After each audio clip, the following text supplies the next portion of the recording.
So these are going for $2,300. $2,300 for basically a legit dirt bike.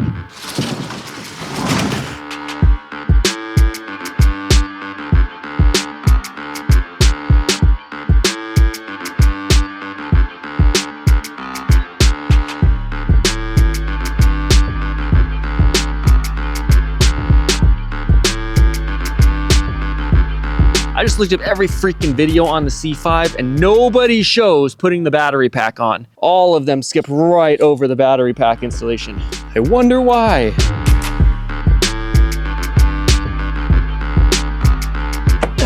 Freaking. I'm gonna go for the good old fashioned smash again and see if that works. But it's lined up though. I hate to just take it off again because it's on there hard. Like I don't think I could have slammed it any harder.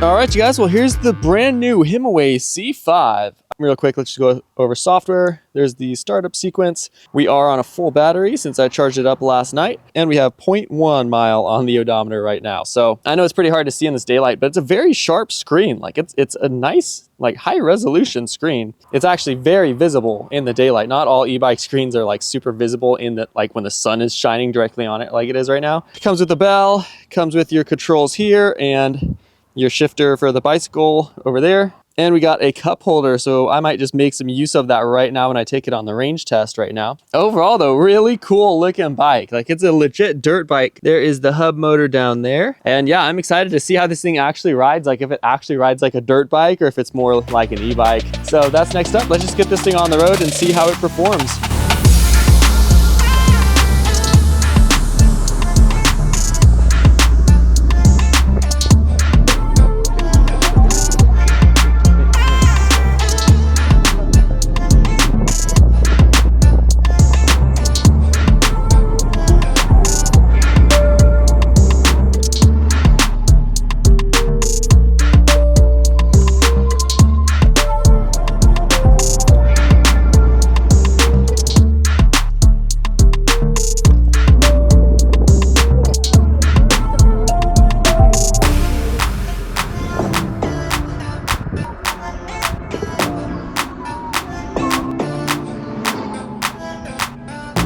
All right, so I'm like halfway through the range test. Sitting voltage is definitely higher. It's like a 205 bars really, but I'm halfway through it. It says 18 miles or so on the odometer.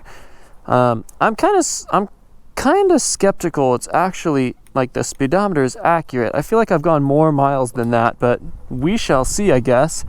But overall, so far, it's been a fun bike to ride. It feels like you're on a dirt bike. I mean, looking down at it like this, it looks like you're on a dirt bike. And it feels like it, obviously, too, because it's a dirt bike seat. I will say, after now having ridden it 18 miles, that it looks and feels just like you're riding a dirt bike or a motorcycle or something. But it definitely performs more like an e-bike. Like, it feels like an e-bike. The powertrain feels like an e-bike. Like, it doesn't feel super torquey or anything. It's a 48 volt battery. Like it's an e-bike powertrain, so you can't expect motorcycle performance out of it.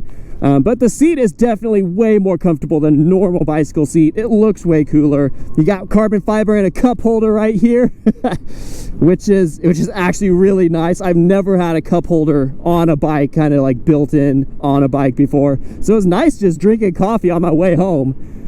Never get that luxury.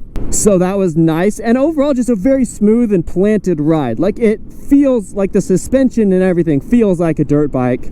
but the powertrain feels like an e-bike. So we got 205 bars again, as it just was when I was doing the range test. I just got home, so we're taking it on a ride right now, and it is limited, so the top speed will be the same as it should be. I think the top speed test that we're doing right now is really going to just see how accurate the speedometer is. That's really what matters, since we know it's limited at 20 miles per hour. Nothing really to complain about so far. It's really smooth, really comfortable. I wish it went a little faster maybe than 20. I couldn't figure out how to unlock it. Maybe there is a way. Looks like we are on. Let's do it. Yeah, I can feel it cut out right there. So we're at 20. I'm gonna sustain it for a couple seconds here, and then we'll see how accurate the speedometer is. So here we go, here we go, here we go. Let's see what we got. 19.4 miles per hour.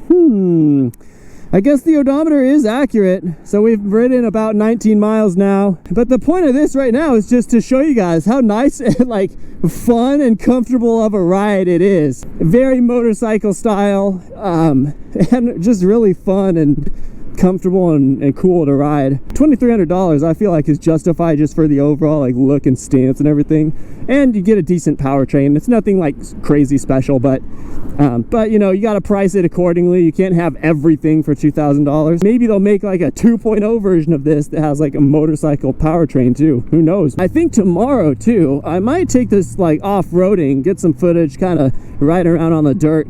I think I will. See how this thing off-roads. Since it is a dirt bike, I feel like that's just like, it should be an honorary footage, you know? But it's a very sporty, like you guys might be able to see the suspension kind of, the travel is really nice. It's really smooth and springy. Yeah, no real complaints on it so far. All right, you guys, just got back from the range test. We got 26.6 miles, and apparently it's too dark in my garage to just turn the headlights on. So it does have a light sensor somewhere. So yeah, anyway, we got 26.6 miles on the odometer, and we do know that's accurate from the top speed, you know, test comparison. And there's already 0.1 mile on the bike, so 26.5 miles is what I got on one charge. So yeah, really not bad for like $2,300. I think these are going for right now. Just the overall look and the feel, and just the overall how cool it is too.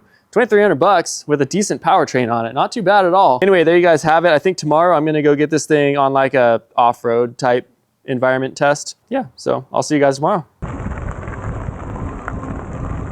I just brought the Himiway C5 over to the terrain that it was meant for, just as a demonstration for you guys to see how powerful the powertrain actually is. Obviously, I say that knowing this is like a light duty off-road bike. It has an e-bike powertrain, so it wasn't designed to climb crazy hills or anything, but let's just see how capable it is off-road. We have a slope behind me that's probably about 30 degrees, 35 degrees. Like, it's a steep hill, but it's not the steepest you could climb, you know? If you were gonna go camping, it's kind of like the hills you'd see around a campsite, whatever. So I'm just gonna put in pedal assist number 5 and just see if it'll climb up this hill. Remember, it is a 48 volt bike, so obviously it's an e-bike powertrain. It's not meant to have gobs of torque or anything, but let's see if it climbs up this hill.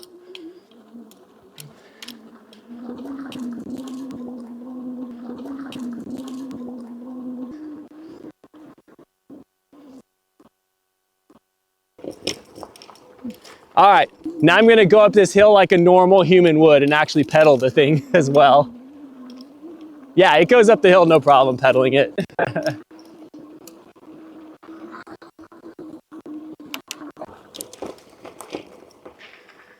All right, well, there you have it. That's probably about as steep of a hill as I'd want to climb with it. Pedaling it though, if you put it in first gear and you're pedaling, you could obviously climb hills no problem steeper than this. Having an electric powertrain assisting you while you're pedaling up a hill, you won't even be tired by the time you get to the top because it makes pedaling so easy up hills.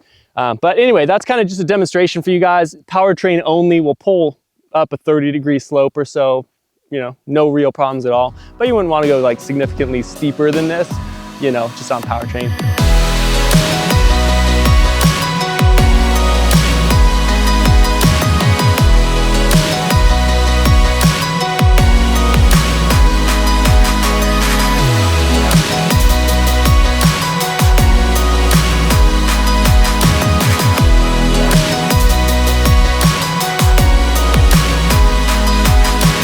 But at $2,300, you're getting a pretty cool, you know, very different dirt bike style e-bike. It's got really nice suspension and kind of just feels like a dirt bike while you're on it. It's not super torquey, but it's made for commuting and kind of just having some light duty fun, light duty off-roading, that kind of thing. $2,300 is basically where you start getting into like the nice e-bike range. But this is obviously still on the low side of that. But it's a very high quality, really durable feeling bike when you're actually on it. When you're riding it, it looks just like a dirt bike. It feels just like a dirt bike. So anyway, there you guys have it. You guys now have the specs. We got 20 miles an hour capped limited speed. I got about 26.5 miles on one full charge. But yeah, that's pretty much gonna do it. I'm just gonna let the specs speak for themselves on this one. There's a link below if you guys wanna check more into like the nitty gritty, like spec sheet and everything. I don't do that in these videos. It's kind of just a stress test and show you how capable it is. But there's more in the link below if you guys want to check that out. That's pretty much it. I'll catch you guys next time in the next video.